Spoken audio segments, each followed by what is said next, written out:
Assalamualaikum warahmatullahi wabarakatuh. All my beloved students in ESP class, welcome back.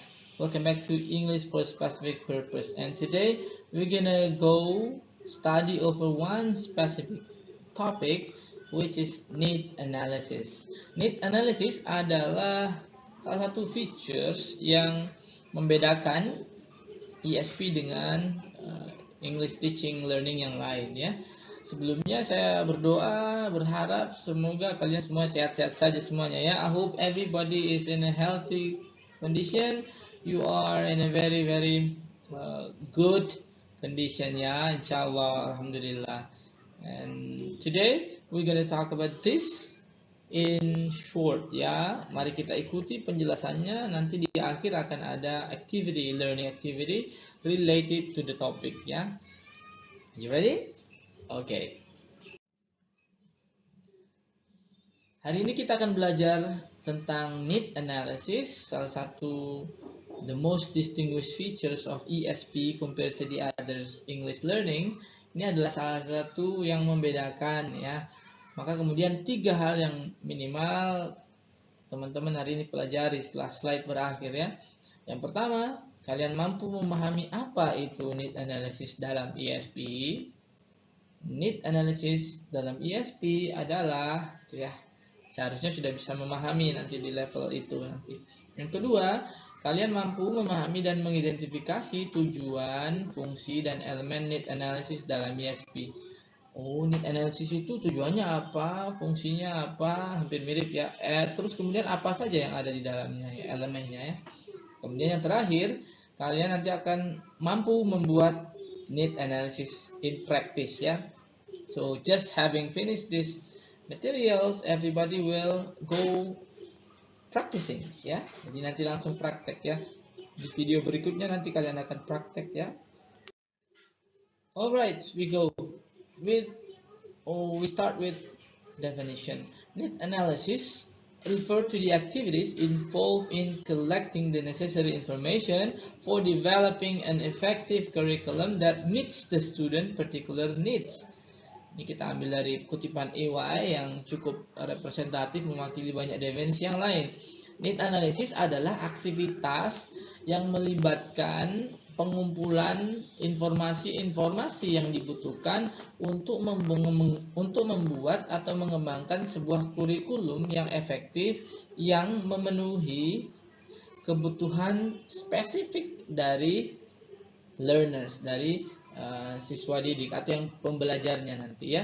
Sehingga need analysis ini memang dilakukan dalam rangka untuk menemukan informasi-informasi yang penting dan perlu dalam rangka kita menyeting sebuah kurikulum yang bisa match the learner's particular need, ESP-nya gitu ya. Maka kemudian ada 2 hal yang perlu kita ketahui dalam need analysis. Yang pertama, teachers itu berarti kita, kalian ya, harus tahu yang namanya target needs gitu ya. Yang kedua, ada yang namanya learning needs. Apa itu target needs? Apa itu learning needs? Mari kita bahas. Baik, kita mulai ke target needs yang pertama. Isinya adalah learners wants. Jadi secara literal sudah kelihatan ya, learners wants. Ini kita harus tahu bagaimana learners personal view about the needs or lack he has. Jadi ini adalah pandangan pribadi dari learners tentang kebutuhan atau kekurangan dia dari skill yang sedang ingin dia pelajari. Contoh ya, kemarin saya beri contoh, misalnya ada seorang dosen jurusan prodi matematika di Fakultas Keguruan Ilmu Pendidikan yang ingin belajar speaking, presentasi di seminar jurnal internasional gitu, yang mempresentasikan jurnal internasionalnya dalam bahasa Inggris. Maka dia ketika kita tanya, lah Anda kurangnya apa kira-kira? Nah, yang disebut learners wants. Saya itu belum bisa membuka presentasi dalam bahasa Inggris, menutup dan menyampaikan. Maka itu disebut needs or lacks yang merupakan personal view. Ini bisa jadi benar, bisa jadi salah karena ini adalah personal view ya, pendapat pribadi ya. Saya itu kurang ini, kurang itu, maka saya ingin belajar ini. Nanti kita akan lihat ya. Yang pertama, learners wants gitu. Atau contoh yang lain, misalnya seorang dosen bahasa Inggris ya. Bahasa Inggris itu biasanya ingin belajar bahasa Inggris lagi tetapi IELTS, kemudian IELTS-nya itu belum mencukupi ya. Lalu kita tanya learners wants, apa sebenarnya personal pandangan pribadi dia tentang kebutuhan dia dan kekurangan dia. Dia akan mungkin bilang, listening saya IELTS itu kok saya perlu belajar banyak, di listening saya nilainya tidak pernah dapat 6, selalu 5 misalnya, dan seterusnya. Maka ini disebut learner wants. Kelihatannya pembedanya kalau ESP itu tidak langsung mengajar, justru kita tanya dulu learners wants-nya apa, biar nanti kita mempunyai informasi yang tepat untuk menyeting materinya, metodenya, medianya, dan seterusnya ya. Kemudian ada learner lacks, the gap existing between the target proficiency and the current proficiency of the learners. Ini yang disebut learner lacks ya. Ada gap. Ini adalah gap antara, gap itu artinya ada perbedaan antara celah gitu ya, atau ya perbedaan yang paling ini ya, perbedaan antara kemampuan yang ditargetkan dan kemampuan sekarang yang dimiliki oleh learners gitu ya. Misalnya saya pengen lulus TOEFL 580 gitu ya, posisi sekarang dia di 510 misalnya, atau 500 saja, dia pengen lulus 1 minggu gitu. Kira-kira gapnya bagaimana? It's too far ya, the gap is too big gitu ya. Maka kemudian ini yang perlu kita bahas secara umum di awal. Maka kadang-kadang ada juga ini yang namanya ESP itu realistis, jadi tidak, it's no magic ya. Kalau you pengen pencapaian tinggi ya pasti ada kriterianya, karena yang Anda bisa sekarang itu harus digapkan atau dilihat perbedaannya antara yang skill sekarang yang dia miliki dan yang inginkan gitu ya. Jadi tidak ada magic. Nah ini perlu kita bahas, kenapa? Biar nanti realistis gitu. Ada tawaran-tawaran kursus di luar sana yang menawarkan tapi nggak berani mereka melabeli kursusannya ESP ya, karena nanti dituntut oleh ini learners likes-nya dan wants-nya terwujud nggak. Anda bisa bahasa Inggris lancar dalam waktu 1 minggu ya, memang bisa 1 minggu perkenalan, lancar berkenalan, tapi kan tidak ditulis di sana. Mereka yang ikut kursus di sini 1 minggu bisa langsung ngomong seperti native, kan nggak ada ya. Atau kalian bisa lihat di iklan-iklan itu ada yang rame, itu ada Engbreak, ada banyak sekali ya. Saya nggak nyebut satu saja. Itu mereka tawarannya bombastis ya, seolah-olah itu kalau kita ikut kursus atau mengikuti paket belajarnya bisa langsung terwujud seminggu. Tentu kalau ESP tidak akan, kalau Anda sekarang sudah belajar ESP, Anda tentu akan lebih banyak bertanya dulu kepada calon penyedia layanan kursusnya ya. Seminggu bisa langsung ngomong bahasa Inggris. Apa bisa ngomong apa? Mungkin bisa memperkenalkan diri, menyebutkan hobi dan seterusnya, itu juga sehari juga bisa misalnya ya. Maka ESP itu spesifik. Tuntutannya di awal harus kita bahas sesuai dengan kemampuan yang ada pada learnersnya sekarang ya. Jadi jangan terlalu jauh. Kalau terlalu jauh dikasih tahu, waduh, bapak, ibu, mbak atau mas, terlalu ngarep nih, kejauhan, butuh waktu. Saya dulu mau nilai 7,5 itu IELTS nilai maksimal 9 ya guys. Saya butuh 7,5 dan akhirnya dapat 7,5 semua ban ya, di levelnya saya dapat 7,5. Itu butuh 5 minggu ya, intensif misalnya setiap hari loh ya. Dan itu dengan catatan saya sudah punya profisiensi bahasa Inggris yang menurut saya tidak terlalu di bawah. Maka kemudian gap ini penting. Realistis apa tidak akan dilihat di sini. Learners likes, learners wants. Alright, kita ke selanjutnya, ada namanya learning needs. Kalau learning needs itu adalah lebih ke pembelajarannya ya.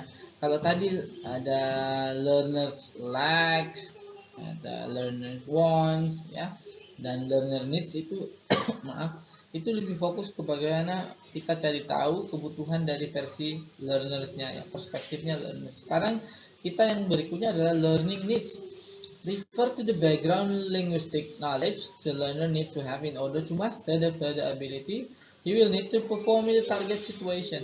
Nah, kalau learning needs ini adalah bagaimana kita mencari tahu latar belakang pengetahuan linguistik yang akan dipelajari atau dibutuhkan dalam rangka learners nanti bisa perform, bisa melakukan target ISP yang diinginkan misalnya ya. Contohnya berarti ini kita kayak menyiapkan materi yang cocok, kemudian atau hal-hal elemen kebahasaan apa yang dibutuhkan ketika requestnya seperti ini, need-nya seperti ini. Contoh seperti yang saya contohkan, ada seorang dosen pendidikan matematika yang ingin belajar speaking, pengen belajar academic presentation for international seminar gitu ya. Beliau ini pengen belajar mempresentasikan karena dia harus ikut presentasi seminar dalam berbahasa Inggris. Maka kita harus cari tahu, oke, untuk bisa perform dan bisa melakukan presentasi dalam bahasa Inggris, mempresentasikan jurnal dalam bahasa Inggris, maka apa kebutuhannya? Oke. Nah, ini yang disebut learning needs ya. Komponen kebahasaan apa yang dibutuhkan? Mungkin kita akan berikan opening, bagaimana greeting kepada audiens, gimana replying question and answer, gimana closing, bagaimana. Nah, mungkin bentuknya bisa list of expressions, mungkin juga cara menyampaikan dan pronunciation-nya ya dari artikelnya, dari PowerPoint-nya kita langsung gitu. Nah, learning needs itu akan fokus ke sana ya. Bagaimana ini kita memikirkan bagaimana tujuannya seperti ini, tujuannya tertentu spesifik, berarti apa yang dibutuhkan, apa elemen bahasa yang dibutuhkan dan harus dipelajari agar bisa perform. Ya, contoh yang lain misalnya ada, saya sedang ngajar ini sekarang, saya ngajar tadi saya cerita apa belum ya, mengajar dosen fisioterapi, mereka belajar TOEFL dengan saya, intensive class. Nah, learning needs-nya adalah apa? Karena saya sudah tanya learners needs, wants and likes-nya, mereka pengen 550 biar lulus dan bisa jadi dosen tetap di UMS. Mereka butuh nilai TOEFL 550. Maka kemudian berdasarkan ini kita bisa merumuskan learning needs-nya. Maka komponen kebahasaan apa yang dibutuhkan? Oke, structure and written, expression, listening, dan reading. Nah, itu yang kita harus siapkan. Kita drill ya, pakai soal-soal dan pembahasan yang akhirnya nanti bisa perform di target situation. Pas hari H-test nilainya bisa progress gitu ya. Nah, pertanyaan berikutnya, how can we identify the needs, likes, and wants? Kalau kita sudah tahu, kita harus tahu like-nya, wants-nya, needs-nya, berarti bagaimana caranya? Secara umum adalah kita dengan questionnaire, bisa dengan menyebarkan questionnaire ini untuk yang banyak dan mungkin secara umum. Ini kelebihannya, ini agak kuantitatif ya, jadi kita bisa sebar apa kebutuhannya, mau belajar apa, bagian mana yang menurut Anda kurang dan seterusnya. Atau interviews ya, wawancara langsung. Ini saya biasa lakukan ya kalau ada yang meminta diajarin. Atau yang terakhir, observation, data collection, or informal consultation to learners, tutors, or sponsor. Atau observasi atau pengumpulan data informal gitu. Kalau saya biasanya yang tadi saya cerita, bapak ibu dosen yang minta saya untuk ngajar TOEFL, ya saya tanya, consultation to learner, telepon-teleponan, bapak pengennya nilai berapa ya, butuhkan buat lulus tesnya, berapa nilai yang dibutuhkan gitu. Tutors ya, ke tutornya, or sponsor atau sponsornya ya, karena kadang-kadang institusi itu mewajibkan seluruh officernya atau seluruh karyawannya itu bisa mempunyai kompetensi apa. Ada juga sekolah yang begitu, memberikan ISP kepada seluruh, karena sekolahnya bilingual, dua bahasa Inggris dan bahasa Indonesia, maka seluruh guru mata pelajaran diberi kursus ya. Sponsornya adalah sekolah ya. Maka kemudian kita tanya sekolah, ini diajarkannya Bapak Ibu guru diajarkan apa Pak Bu? Nah, dari sana nanti kita akan buat referensi sehingga kita buat materi, kurikulumnya, approach-nya, medianya, penyampaian materinya, berapa kali pertemuan dan seterusnya, itu berdasarkan itu ya. Jadi khusus untuk learning needs itu kita bisa melakukan ini ya. Oke. Saya kira itu sudah akhir ya, sudah cukup untuk materi kali ini. Nah, tugas kalian adalah melakukan salah satu ini. Nanti coba lihat di deskripsi ya. Berarti setiap step yang kalian lakukan di learning, baik itu target needs dan learning needs, itu adalah dalam rangka mengumpulkan itu ya. Caranya dengan mendengarkan, interview, questionnaire, observation. Nah, nanti mungkin aktivitasnya kita pakai interview, kalian dengarkan interviewnya, lalu coba kalian masukkan wants-nya apa ya, likes-nya apa ya, needs-nya apa ya, dari calon learner yang sedang ada di video gitu ya. Terima kasih. Hopefully you guys have a better insight on this ya. Thank you. Assalamualaikum warahmatullahi wabarakatuh.